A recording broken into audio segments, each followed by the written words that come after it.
আসসালামু আলাইকুম এভরিওয়ান। আপনাদের মাঝে আজকে চলে এসেছে রুবেল হোসাইন আপু। তার গল্পের ঝুড়িতে প্রায় 200টির মতো গল্প আছে। আজকে আমরা তার থেকে একটি গল্প শুনবো এবং সেটা বিস্তারিত সম্পর্কে সে বলবে আমাদের রুবেল হোসেন আপন ভাই। তো আপন ভাই কেমন আছেন? আলহামদুলিল্লাহ, আপনি ভালো আছেন? তো আপনার জীবনে যে প্রায় 200টা গল্প আছে, আপনি তো আর একদিনে শেষ করতে পারবেন না। সেটাকে আস্তে আস্তে ধাপে ধাপে শুনবো। 200টি গল্প কিসের ভাই? সেটা তো আপনি জানেন ভালো। তবে আমি শুনছি আপনি নাকি 200টি প্রেম করেছেন। 200 প্রেমের মধ্যে হ্যাঁ, 200-র উপরে মানে লাইফে আসছে প্রেম। হ্যাঁ, বুঝি নাই তো, মানে টুকিটাকি করছি। হ্যাঁ, ঠিক আছে।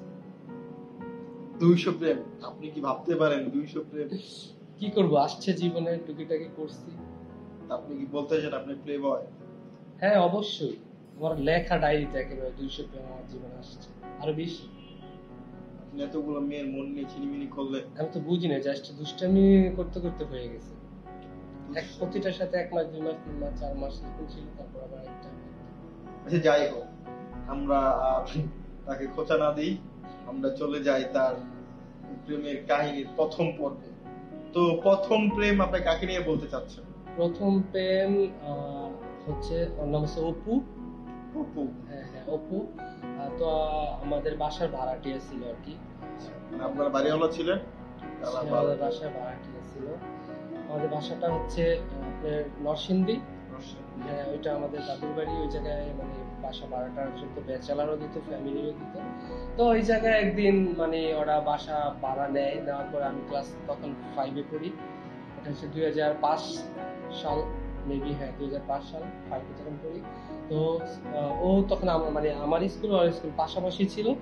তখন ওর সাথে আমাদের বাসায় যখন আসার পর ওর সাথে কথা বলতে বলতে স্কুলে আসা যাওয়া করতে করতে মানে অনেক ভালো সম্পর্ক হয়ে যায়। তো একদিন হঠাৎ করে আমাদের বাসায় আসার পর আমার বাসায় ওদিনকে গরুর মাংস রান্না করা হয়েছিল। তখন ওকে আমি অনেক জোর করি যে গরুর মাংস খাও। বলে একবার, ও বলে কিসের মাংস, আমি বলছি যে গরুর মাংস। তখন ও বলে যে না, আমি খাবো না, আমরা গরুকে পূজা করি আর কি। আচ্ছা, তা হিন্দু ছিল? হ্যাঁ হ্যাঁ, ও হিন্দু ছিল। তখন ওকে আমি অনেক জোরাজুরি করে অনেক বুঝে তারপর মানে ওকে গরু মাংস খাওয়াই। খাওয়ার পরে ওর বাসায় চলে যায়। তখন ও আবার কিছুদিন পরে ওদের বাসায় পূজার অনুষ্ঠান, তো ও আমাকে ইনভাইট করে ওর বাসায় যাওয়ার জন্য। তো আমি যাই, যাওয়ার পরে ও আমাকে অনেক জোরাজুরি করে এই কাশ্মীর মাংস খাওয়ার জন্য, অনেক ট্রাই করে। ওর প্ল্যান ছিল আর কি। হ্যাঁ হ্যাঁ হ্যাঁ, আচ্ছা। তখন অনেক জোরাজুরি করে, আমি আর মানে খাই নাই, না খেয়ে চলে আসছিলাম। তারপর এরকম করতে করতে আমাদের মানে আসা যাওয়া, তারপর আমরা সপ্তাহে একদিন পিকনিকের মতো খেলতাম। পিকনিকের ভিতরে আবার স্বামী স্ত্রীর মতো খেলতাম। হ্যাঁ হ্যাঁ, এরকম আর কি। আমরা একটা টিম ছিল, আমাদের ভাইয়েরা আপুরা আরো ছিল আশেপাশে। ওদের নিয়ে বড় করে আমরা একটা পিকনিকের মতো প্রতি সপ্তাহে খেলতাম আর কি। তখন ওই জায়গায় আমি আর ও স্বামী স্ত্রীর মতো অভিনয় করতাম। এরকম করতে করতে আপনারা বুঝতে পারতেছেন তখন তার বয়স কত ছিল? এরকম হয়তো 11 বার। আপনার বয়সটা এখন কত ছিল? 94-তে আমার জন্ম, 2005 সালে। 11 বছর বয়সে তারা স্বামী স্ত্রীর অভিনয় করে খেলতো। হ্যাঁ হ্যাঁ, ইউ গাইস জাস্ট ইমাজিন। আপনারা কি ভাবতে পারেন ওনারা?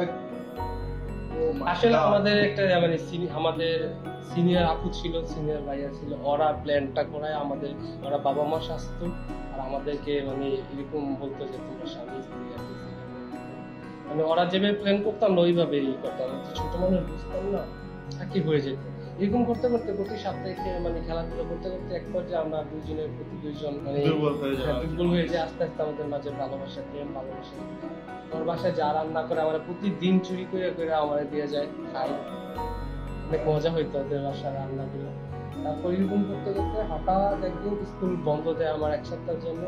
তো আমার আম্মু আবার থাকতো ওই যে আপনার কাশপুর চিটাঙ্গ, ওইদিকে বাসা ভাড়া নিয়ে থাকতো। তখন আর কি আমি কিছুদিনের জন্য আম্মুর বাসায় যাই, ঘুরতে যাই।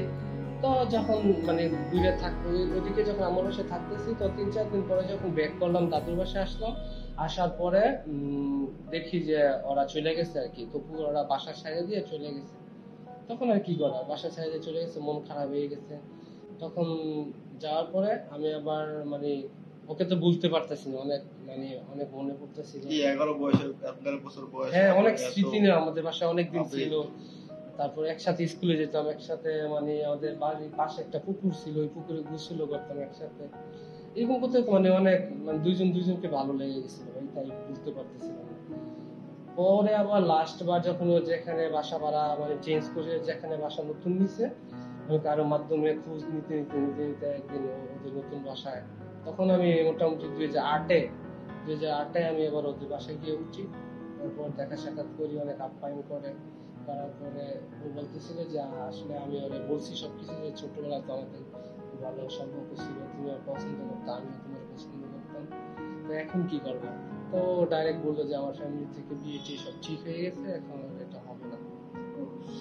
আপনার প্রথম প্রেম মাটিতে লুটিয়ে পড়লো। কি করবো, পরিস্থিতি শিকার, এটা ওরও দোষ নেই আমারও দোষ নেই। আপনার এই তখন বয়সে মানে তখন আপনি কিভাবে বুঝলাম সেটা প্রেম? প্রেমিক আর ভালো ভাই, লাগা? একটা ছেলের জীবনে ফার্স্ট লাভ, ফার্স্ট ভালোবাসা কখনো ভোলা যায় না। ওই যে ছোট থেকে বড় হয়েছি, আস্তে আস্তে বুঝতে পারছি যে আমার জীবনে কোনো মেয়ে আসছিল, হ্যাঁ মনে পড়ছে, হ্যাঁ ফার্স্টে তো তুই আসছিল, এরকম মনে করতে করতে ওর প্রতি আর কি দুর্বলতা কাজ করতেছিল, তখন আর কি খুঁজে বাইর করছি। যাওয়ার পর ও যখন সবকিছু বললো যে দেখা আমার তো এখন বিয়ে টিয়ে ফ্যামিলি থেকে সবকিছু রেডি, এখন আর এটা পসিবল না, তখন আর কি তখন আমি এটা বাদ দিলাম। এটাই ছিল আমার লাইফ প্রথম প্রেম। প্রেমের মধ্যে একটা গান আছে, প্রেমের মালা তলে ডুবে না। যাই হোক, আমাদের গান থেকে মনে পড়লো আমাদের আপন ভাই, তার কণ্ঠ খুব ভালো, না ভাই, সে আমাদের কথা একটা গান বলতো। শোনাবে আজকে। আমি যতটুকু জানি আপনি বাংলাদেশের গান গাইতে পছন্দ করেন এবং আপনার বাংলাদেশের কিছু অভিনেত্রী অভিনেতাদের খুব ভালো লাগে। অভিনেতা না, অভিনেত্রী শাবনূর আপু আর কি। আচ্ছা, ওয়ানলি ওয়ান পিস শাবনূর আপুর আমাদের ফ্যামিলি সবাই ভক্ত, আমিও অনেক ভক্ত। এখন আবার কামব্যাক করছে, এখন একটা নতুন মুভির শুটিং চলতেছে ওনার, রঙ্গনা নামে। তো ঠিক আছে গাইস, আমরা এখন আপন ভাইয়ের মুখে একটা গান শুনবো। গান শুনে আমাদের অনুষ্ঠানটা শেষ করে দেবো। তো আপন ভাই একটি গান আমাদের শোনান, 2 লাইন বা 4 লাইন। দেখি ট্রাই করে পারি কিনা, দেখি। অনেক সাধনার পরে আমি এলাম তোমার এলাম খুঁজে ভুবনে আমার আপনজন, তুমি বুকে টেনে নাও না প্রিয় আমাকে, বাহ, আমি ভালোবাসি, আমি ভালোবাসি, ভালোবাসি তোমাকে। Thank you so much. খুব ভালো গান গাইছেন, আপনার কণ্ঠ তো অনেক সুন্দর। Thank you. আপনি তো চাইলে না, ভাই ভালো থাকবেন। Best of luck. আমাদের এক কাপ কফি খাওয়ালে আমরা খুব খুশি হতাম।